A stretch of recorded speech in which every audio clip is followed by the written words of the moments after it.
Halo, Assalamualaikum warahmatullahi wabarakatuh. Bertemu lagi dengan aku, Toro Rukmono Aji. Dalam videoku kali ini, aku akan menjelaskan persebaran penempatan mahasiswa Politeknik Keuangan Negara STAN yang lulus di tahun 2020.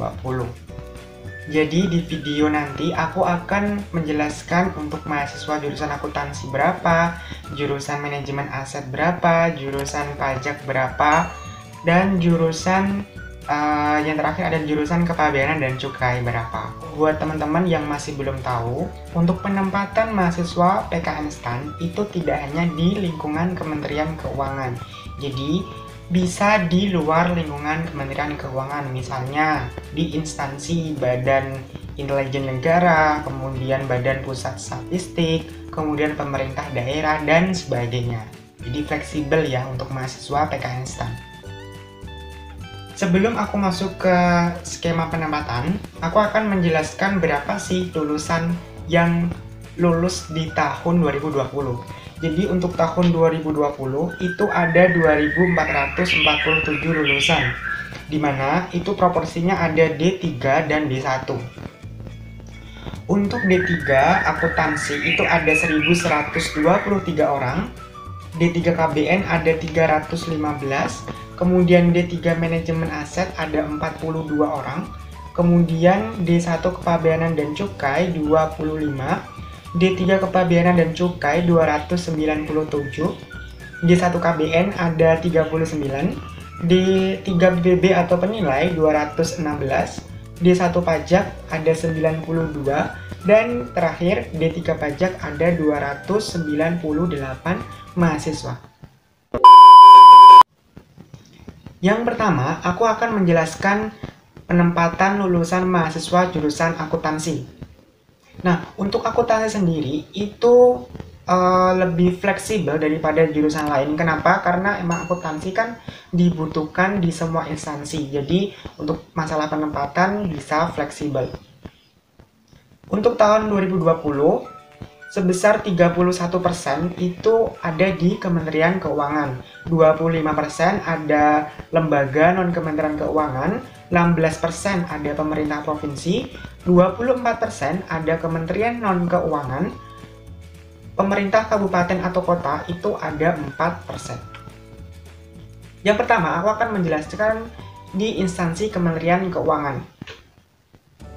Jurusan akuntansi bisa masuk ke Badan Pendidikan dan Pelatihan Keuangan sejumlah 2 orang, Direktorat Jenderal Anggaran 13 orang, Direktorat Jenderal Pajak 105 orang, Direktorat Jenderal Pengelolaan Pembiayaan dan Risiko 5 orang, Direktorat Jenderal Perbendaraan 222 orang, Direktorat Jenderal Perimbangan Keuangan 1 orang, dan yang terakhir adalah Inspektorat Jenderal sebesar 1 orang. Itu untuk instansi Kementerian Keuangan. Dan selanjutnya ada Kementerian Non-Keuangan. Yang pertama ada Kemen ATR atau BPN sebesar 52 orang, Kemendagri 18 orang, Kemendes PDTT 4 orang, Kemenhumham 10 orang, KKP 10 orang, Kemenkes atau Kementerian Kesehatan 12 orang, Kemenaker 8 orang, Kemenkominfo 10 orang, Kemenkomarves 4 orang, Kemenko Perekonomian 11 orang, Kemenparekraf 12 orang, Kemen PUPR 45 orang, Kemenpan RB 16 orang, Kemenhub 30 orang, Kemenperin 10 orang, dan Kemenhan 13 orang. Totalnya untuk Kementerian Keuangan ada 270 mahasiswa jurusan akuntansi. Selanjutnya, ada penempatan ke lembaga tapi yang non-kementerian. Jumlah yang pertama ada Badan Informasi Geospasial 6 orang, Badan Intelijen Negara 2 orang, Badan Keamanan Laut 12 orang, Badan Kepegawaian Negara 1 orang, Badan Kependudukan dan Keluarga Berencana Nasional 10 orang, Badan Narkotika Nasional 2 orang, Badan Pelindungan Pekerja Migran Indonesia 7 orang, Badan Pembinaan Ideologi Pancasila 4 orang, Badan Pemeriksa Keuangan 46 orang, Badan Pengawas Pemilihan Umum 13 orang, Badan Pengawas Keuangan dan Pembangunan 76 orang, Badan Pengawas Obat dan Makanan atau BPOM 5 orang, Badan Pusat Statistik 5 orang, Badan Siber dan Sandi Negara 9 orang, Badan Tenaga Nuklir Nasional 6 orang, Kepolisian Republik Indonesia 15 orang. Loh, kok bisa masuk ke kepolisian? Kenapa kok jurusan akuntansi bisa masuk? Ya, karena jurusan akuntansi emang fleksibel kan. Akuntansi kan emang banyak dibutuhin di semua instansi ataupun perusahaan. Jadi bisa masuk ke kepolisian. Nah, nanti kalau misalnya di kepolisian juga bukan turun ke jalanan gitu seperti polisi pada umumnya, tapi mungkin lebih ke bagian administrasi atau bagian keuangan lainnya. Kemudian yang selanjutnya adalah ke Komisi Yudisial 2 orang, Lembaga Administrasi Negara 9 orang, Lembaga Kebijakan Pengadaan Barang atau Jasa Pemerintah 3 orang, Lembaga Ketahanan Nasional 3 orang, Ombudsman 5 orang, Badan Pelaporan dan Analisis Transaksi Keuangan sebesar 10 orang, Sekretariat Jenderal Dewan Perwakilan Rakyat 27 orang dengan total sebesar 282 mahasiswa yang masuk ke lembaga non-kementerian.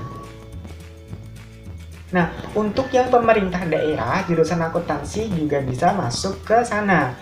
Yang pertama itu, pemerintah Kabupaten Muara Enim 15 orang, pemerintah Kabupaten Sleman 8 orang, pemerintah Kota Yogyakarta 21 orang, pemerintah Provinsi Bali 13 orang, Pemprov Banten 10 orang, Pemprov DIY 31 orang, Pemprov Jabar, Jawa Barat 20 orang, Pemprov Jateng 30 orang, Pemprov Jatim 23 orang, Pemprov Kalimantan Barat 10 orang, Pemprov Kalimantan Timur 16 orang, dan Pemprov Kepulauan Bangka Belitung 8 orang. Dengan total jurusan akuntansi yang masuk ke pemerintah daerah ada 222 mahasiswa. Untuk jurusan lain aku akan bahas di next video. Jangan lupa like, comment, dan subscribe, dan tekan tombol loncengnya biar kalau misalnya ada video baru dari aku, teman-teman bisa langsung ada notif di HP-nya.